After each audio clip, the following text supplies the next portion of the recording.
Bonjour à toutes et à tous, bienvenue dans le podcast La Sueur, salut Big Rusty. On va parler aujourd'hui d'un mal qui ronge certains des plus grands combattants actuels et même de l'histoire du MMA, plus particulièrement les champions. Cette pression, ce poids de porter la ceinture UFC. Par le passé, il y a eu Anderson Silva, il y a eu Georges Saint-Pierre, il y a eu Kamaru Usman et désormais, c'est un certain Brandon Moreno qui souffre de ça et on va voir tout ça avec notre psychologue d'un particulièrement grand comptoir, Big Rusty.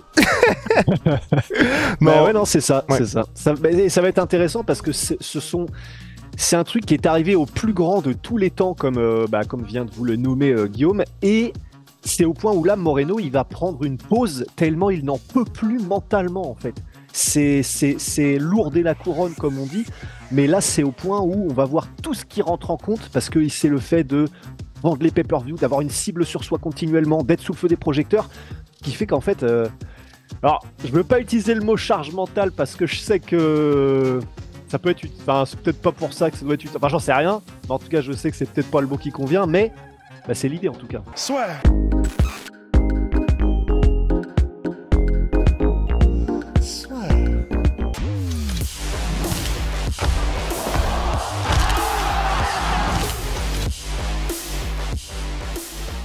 Big Rusty, est-ce qu'on peut parler un petit peu de ça? Parce que c'est vrai que c'est quelque chose d'assez particulier chez les champions qui ont l'air, pour certains, soit comme Brandon Moreno, qui vont faire cette pause-là une fois qu'ils ont déjà perdu la ceinture, mais qui ressentent toujours cette pression, ou ces combattants qui peuvent perdre, mais se sentir un petit peu soulagés, comme Kamaru Usman quand il avait perdu le titre face à Leon Edwards.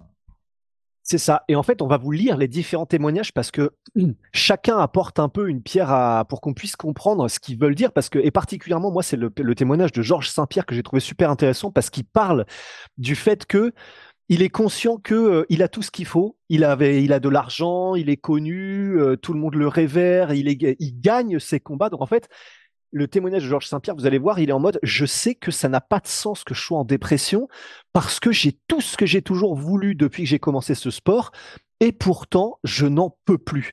Donc vous allez voir, et en fait, pour commencer effectivement par Brandon Moreno, parce que c'est lui qui est dans l'actualité et qui nous a donné envie de faire ce podcast. Et il dit, et alors faut bien garder à l'esprit, il n'en parle pas dans sa déclaration, mais je ne vois pas comment ça peut ne pas être le cas.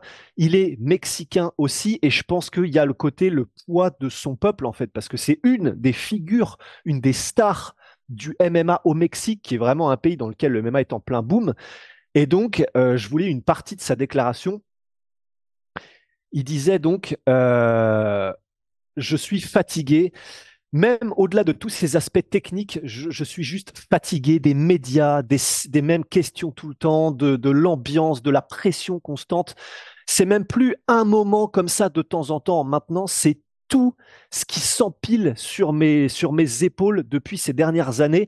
J'ai atteint un point où mon esprit est stressé et je veux juste me reposer un peu. Je dis pas que je me retire à 100% du MMA, mais je veux juste pouvoir prendre une petite pause, être avec ma famille, juste être une personne normale, être avec mes filles et faire de nouvelles choses. Il y a beaucoup de choses que j'ai pas fait parce que je suis à 100% concentré sur mon entraînement et voilà, je veux juste me reposer un petit peu. Et il termine en disant, je pense que j'ai tout simplement atteint les limites de mon esprit et je suis fatigué. Mais hors de ça, en dehors de ça, tout est excellent. Je suis heureux, j'ai fait l'événement le 24 février avec tous les Mexicains qui ont eu des victoires eux aussi. Ah bah donc en fait, s'ils parlent du Mexique. Et on les a vus dans des gros événements. Et je pars, parce que c'est une défaite qu'il a eue dans son dernier combat, mais il dit donc je pars avec tout ça et le support des Mexicains. Donc, y a aucune manière que je puisse redonner à tous ces gens ce qu'ils m'ont donné. Mais en gros, il dit, voilà, tout ce que je peux promettre, c'est que je vais continuer à combattre, que je vais continuer à avancer et que je vais retrouver la bonne manière d'avancer. Mais je dois juste laisser un petit peu de repos à mon corps et mon esprit. Et donc, c'est ça que j'ai trouvé vraiment super intéressant. Et vous allez voir, c'est encore confirmé parce que Georges Saint-Pierre dit, mais c'est vraiment ce côté, on n'imagine pas en fait que c'est possible. Parce que tu vois, nous, humains normaux, on nous dit, bon, t'as ton rêve c'est de devenir champion UFC. Tu t'entraînes de toute façon depuis que soit t'es gamin, adolescent ou depuis que t'as la vingtaine pour ça. Là, il est richissime, Brandon Moreno. Il est adulé par tout son peuple. Il a fait des guerres avec tout le monde. Il a eu des victoires, des défaites, mais c'est même pas les défaites qui le pèsent. C'est juste cette pression constante médiatique et d'être sous le feu des projecteurs au point où tout le monde attend tout le temps ce que tu vas faire pour te poser des questions, te demander, etc. Et ça leur pèse, alors que ce sont les gars les plus solides mentalement, au point où eh ben, ils ont besoin, ils n'en peuvent plus, ils ont besoin de faire un break, de s'éloigner et d'arrêter leur sport, leur passion, quoi. Ce qui ne me surprend pas, Big Rusty, parce que c'est vrai, quand on compare aux autres sports, évidemment, dans toutes les autres disciplines, vous prenez le basket, le football américain et j'en passe, sport d'équipe notamment, à chaque Ouais. fois, les gars, ils doivent, l'objectif, c'est de battre l'adversaire, de battre l'équipe adverse. Mais c'est vrai qu'à chaque fois qu'il y a des situations où, en plus de battre l'adversaire, vous êtes mis en concurrent direct, genre vous êtes, par exemple, il y a deux gardiens qui se battent pour la position de titulaire, c'est là que c'est hyper chaud. Vas-y, pardon, Big Rusty. Et non, et simplement pour interjecter et répondre à ce que tu dis avant de te laisser continuer. Et en plus, du coup, je sais pas si c'est ce que tu allais dire, mais dans les sports collectifs, la responsabilité, elle est divisée, elle est diluée. Tout ne repose pas sur toi. C'est toute l'équipe, tu as 11 personnes, les remplaçants, etc. Et en plus, tu as des matchs toutes les semaines. Ce qui fait que tu sais, c'est un peu comme les définitions de la pression en physique, tu vois. Bah, tu as une superficie sur laquelle tu as une force qui est appliquée. Et ben, plus la superficie est réduite et du coup, plus avec la même force, la pression elle est forte. Bah, si sur la pression, genre c'est ultra une superficie qui est ultra étendue, bah, la pression elle est absolument pas la même. Là, c'est vraiment littéralement la même chose, quoi. On appréciera la métaphore. Big Rusty, j'ajoute aussi avec par rapport à ça, ça ajoute un petit peu de doute et c'est Dana White dans l'interview qu'il a accordé, enfin dans le podcast, il était chez Lex Friedman et c'est très intéressant ce qu'il dit et pour moi ça confirme tout ça. C'est que justement on parlait des sports collectifs, bon bah les sports collectifs, vous jouez plus régulièrement, vous perdez une fois, c'est pas grave, vous avez toujours une occasion de vous rattraper. Dana White disait de toute façon quand vous êtes un gros nom, il y a tous ces mecs du top 10 qui ne rêvent que d'une chose, c'est donc qui sont en plus des tueurs à gages, qui rêvent de prendre votre place. Par exemple le combat, et il parle justement du combat BSD contre Dustin Poirier où, et il compare ça avec la boxe, ça n'aurait pas pu se faire en boxe et nous on arrive à faire ça tous les week-ends. Donc au-delà de ça, vous êtes dans une situation comme Brandon Moreno, vous avez 3 combats et on le dit assez régulièrement, vous avez 3 combats max dans l'année et chaque fois il y a cette pression de dire vous allez potentiellement perdre votre statut. Et après voyez à quel point c'est dur pour le récupérer. Alors que dans les autres sports, la plupart évidemment, une fois que vous êtes installé, ça ne bouge pas vraiment jusqu'à ce qu'il y ait le vrai déclin. Mais à partir du moment où il y a le déclin, c'est que vous avez 35 piges, vous savez que vous êtes loin de vos plus belles années, alors qu'en MMA, 2 défaites consécutives, même un KO, ça peut être le basculement de beaucoup de choses. Regardez Kamaru Usman qui, et on en parle, il est sur 3 défaites consécutives, mais c'est peut-être en soi les 3 défaites consécutives les plus belles qu'on aimerait avoir, parce que il y a ce KO extrêmement tard contre Leon Edwards, deuxième combat c'est très serré, mais on voit que c'est pas le même Kamaru Usman, et le combat contre Hamzat, oui, il perd clairement le premier round, mais ensuite c'est très très chaud. Donc, sauf que ça fait 3 rouges, le mec a plus de 35 piges, on commence à se dire est-ce qu'il serait pas en déclin. Big Host. Et en plus, du coup, par rapport à Kamaru Usman, bah, lui, c'est vraiment intéressant parce qu'il y a eu cette même délivrance, en anglais, relieved, comment est-ce qu'on pourrait traduire? Ouais, c'est ça, le fait d'être libéré un petit peu de cette pression et de tout ça. Ben, lui, c'est arrivé après qu'il ait pourtant pris un KO par Leon Edwards, le KO qui a fait le tour de la planète, le KO qui a été vu par tout le monde, qui est, enfin, j'ai pas envie d'utiliser le terme humiliant parce que c'est pas le cas. On le sait que c'est pas une humiliation, nous, fans de MMA et même les nouveaux fans, mais pour les gens qui ne suivent pas le MMA, bah, c'est ceux qui vont sur TikTok, sur Snap, etc., où bah, ils voient ça passer, ils suivent ça de loin, ils se disent oh le mec s'est fait éclater, etc. Donc ça aurait dû être quelque chose peut-être qui attaque sa psyché, ça, genre cette partie-là du fait d'avoir été mis comme ça à nu devant toute la planète. Et pourtant, bah, Dana White révélait dans une interview il y a quelques temps qu'en fait, lorsqu'il avait parlé à Kamaru Usman après cette défaite par KO, cette première défaite, Dana White disait aux reporters à l'époque, nous avons parlé. Et évidemment, il veut le rematch et il le veut salement à propos du combat contre Leon Edwards. Mais Kamaru Usman m'a dit, je peux te dire que là, il y a un poids qui a été enlevé de mes épaules. Et en gros, du coup, Dana White continue en disant, il y a énormément de pressions qui vont avec le run sur lequel il était. Il était en train d'essayer d'égaliser le record d'Anderson Silva. Toutes ces choses-là, c'est énormément de pression. Et donc là, effectivement, il a hâte d'être au rematch. Mais c'est donc ça, c'était pour Kamaru Usman, et c'est intéressant de voir que le fait de ne plus être celui sur lequel toutes les cibles sont, parce que quand tu es champion UFC, tout le monde te call out, tout le monde parle de toi, et il y a ce côté, du coup, c'est pas je dois pas décevoir, mais c'est il faut que je montre que je suis à la hauteur de tout ça et de tous ces gens qui ont la cible sur le dos, parce que ce sont des compétiteurs extrêmes, les champions UFC. Ce sont des gens, ils se matrixent tout seuls, ils se mindfuck tout seuls à longueur de journée, c'est ce que disait Georges Saint-Pierre, parce que comme ils sont compétiteurs, comme on ne peut même pas imaginer l'être un jour, nous, humains normaux, ils ne pensent qu'à ça toute la journée. Ils voient un call-out de Dustin Poirier, par exemple, ils voient un call-out de Benoît Saint-Denis, mais il en a vu des dizaines et des dizaines d'autres la même année. Bah, du coup, qu'est-ce qu'il voit quand il voit le call-out de Benoît Saint-Denis qui dit moi j'aimerais trop faire une guerre avec Dustin Poirier et réussir peut-être à le terminer. Il se dit putain, ok, donc là il y a ce gars-là qui est derrière mon dos, il a la cible. Moi, du coup, d'un autre côté, j'ai envie de monter un peu plus dans les classements, mais de l'autre, j'ai quand même envie de prouver que c'est moi le patron. Il faut le faire avec tous les contenders. Si je prends pas le combat, ils vont dire que je me défile, machin, machin. Et la personnalité de compétiteur presque maladif, mais parce que c'est ce qu'il faut à ce niveau-là, prend le dessus et te ronge mentalement. Et donc, c'était assez intéressant de voir ça pour Kamaru Usman. Et puis, du coup, très rapidement, il y a aussi le cas Anderson Silva. Pareil, juste après le KO qu'il avait pris contre Chris Weidman, même délire que Kamaru Usman, et c'est son coéquipier André Galvao qui avait dit, en faisant d'ailleurs référence à, enfin non, ça c'est l'article pardon de MMA.com, et en faisant référence à Matt Hughes qui avait vécu la même chose avant lui. Donc vous voyez, c'est pas une question de ah lui il a cette personnalité, donc peut-être que effectivement ça le brise un peu plus facilement. Non, c'est inhérent à un certain statut quand tu atteins un statut de champion dominant depuis plusieurs combats ou de champion dominant vu comme installé depuis déjà quelques temps, quelques combats ou quelques années. Et donc, André Galvao disait à propos de Anderson Silva, d'un côté, cette défaite, c'était bien pour lui. Il gagnait toujours tous les combats et même quand il avait tout à perdre. Donc, je pense que ce sera une bonne leçon pour lui parce que quand le combat s'est terminé, donc là, il parle du combat où il a pris le KO contre Chris Weidman, eh ben, il est venu, il a réalisé ces choses-là. Il était soulagé que cette pression ait été enlevée de son dos et de ses épaules. Et c'est marrant parce que c'est toujours un peu les mêmes expressions qui reviennent. Et c'est normal parce que ça doit être un sentiment qui est du coup commun à tous ces gars-là. Et du coup, bah oui, son palmarès en a pris un coup quand il est tombé. Et il était même attristé et il s'est excusé auprès de toute l'équipe. Bon, bah ça, c'est un truc un peu différent, mais voilà que sur sa sensation à l'époque.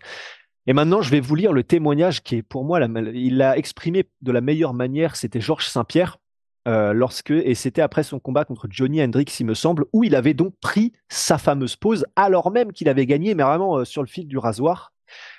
Et donc, Georges Saint-Pierre disait quelques années après, je pense que j'aurais dû prendre ma retraite après le combat contre Nick Diaz en mars 2013. J'aurais dû prendre un break. Si j'avais fait ça, peut-être que j'aurais pu revenir un peu plus tôt dans ma carrière, parce que oui, il est revenu 4 ans après contre Michael Bisping. Mais je ne l'ai pas fait parce que je ressentais ce besoin d'avoir toujours ce combat contre le prochain gars. Parce qu'il y avait toujours un prochain gars.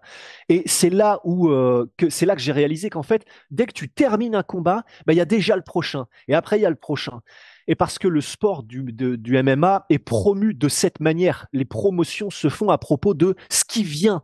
C'est pas, les combats ne sont pas vendus à propos de ce qui est arrivé par le passé. C'est qu'est-ce qui est le prochain? Qu'est-ce qui est le prochain? Il faut vendre, il faut vendre, il faut vendre. Il faut qu'on vende le prochain. Il faut qu'on construise qui sera le prochain contender, la prochaine grosse chose qui pourra battre le champion.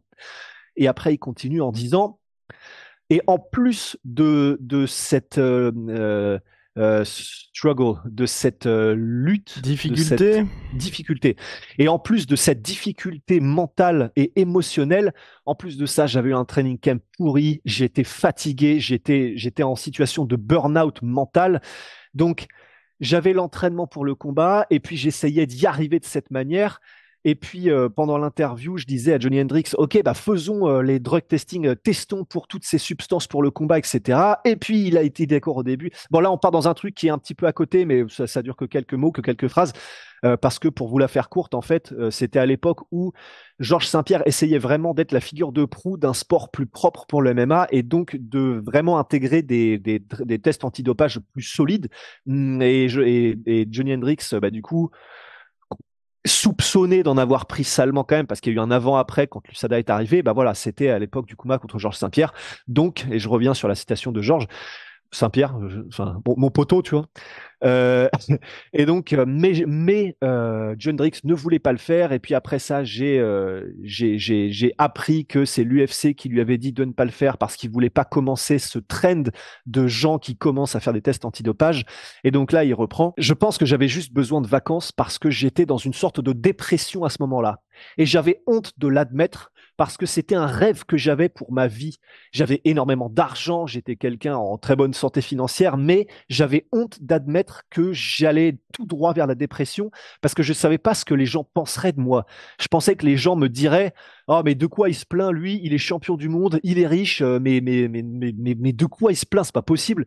Et donc j'avais honte et je traversais cette dépression et en plus de ça, je combattais donc à l'UFC pour que les drogues, les tests antidopage soient acceptés. Et en plus de ça, j'avais beaucoup de problèmes personnels.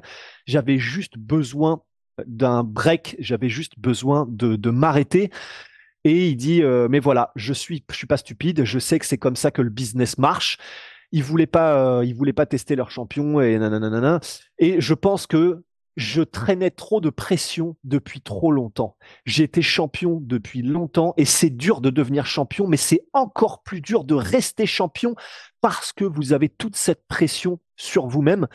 Et bah là, je retrouve plus et je retrouve, enfin, je pourrais le retrouver, mais bon, j'ai pas envie de reprendre encore quelques secondes de blanc. Mais dans une autre interview de Kamaru Usman, c'est ce qu'il disait aussi en fait que c'est une pression, on se rend pas compte parce que c'est une pression qui, quand tu es champion, tu as l'impression que tu gagnes le titre, c'est bon, tu y es arrivé. Et en fait, non, c'est l'inverse, c'est tu deviens champion. Et en fait, à chaque combat, tu as de plus en plus de pression. Et c'est ça dont les gens ne se rendent pas compte, en fait, apparemment, parce que plus tu gagnes de combats en étant champion, plus tu solidifies ton statut. Donc, les sponsors vont avec, le statut, le public, l'opinion de tous, toi, le fait que tu aies de plus en plus de cibles. Et donc, en fait, c'est de plus en plus jusqu'à ça ne peut pas aller indéfiniment et donc jusqu'à un point de fracture.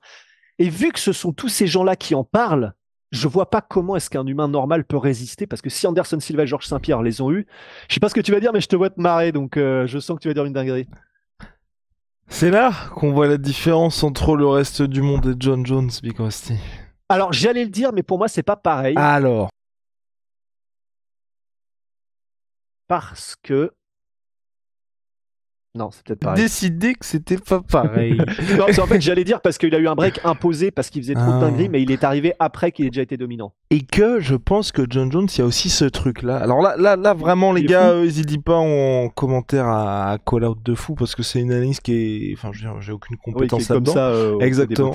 Moi, j'ai l'impression que John Jones est depuis, et vraiment depuis qu'il a eu ses déboires et qu'il a accepté qu'il était vraiment, c'est que son identité, c'est uniquement le mec qui gagne en fait. Et qu'en gros, le jour où John Jones perd, tout ça part. Alors que c'est vrai que tous les autres, tu vois, que ce soit Kamaru Usman, que ce soit Anderson Silva, que ce soit, il y avait autre chose derrière ça. John Jones, c'est vraiment uniquement la victoire. En tout cas, moi, j'ai cette impression-là et qu'à chaque fois, pas qu'il se réfugie, mais vraiment son statut, tout pour lui, c'est je gagne, je suis obsédé par ça et c'est tout ce qui compte. Et de toute façon, j'ai jamais perdu.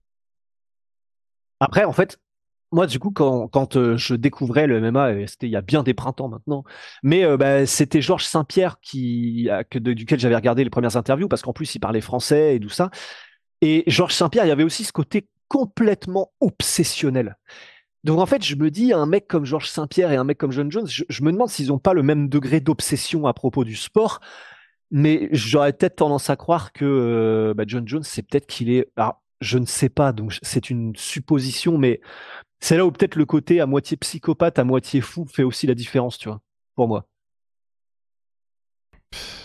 À voir, Big Rusty. Je ne sais pas. Je ne sais pas parce que en même temps quand je suis là, j'enregistre de mon côté le podcast au Ola sur Jim, il y a cette fameuse citation de Conor McGregor où il dit il n'y a pas de talent, ce n'est que le travail dur et puis à la fin c'est une obsession, le talent n'existe pas, nous sommes tous égaux en tant qu'humains et on peut devenir n'importe qui si vous y mettez le temps, vous atteindrez le top Et il n'y a que ça. Ah.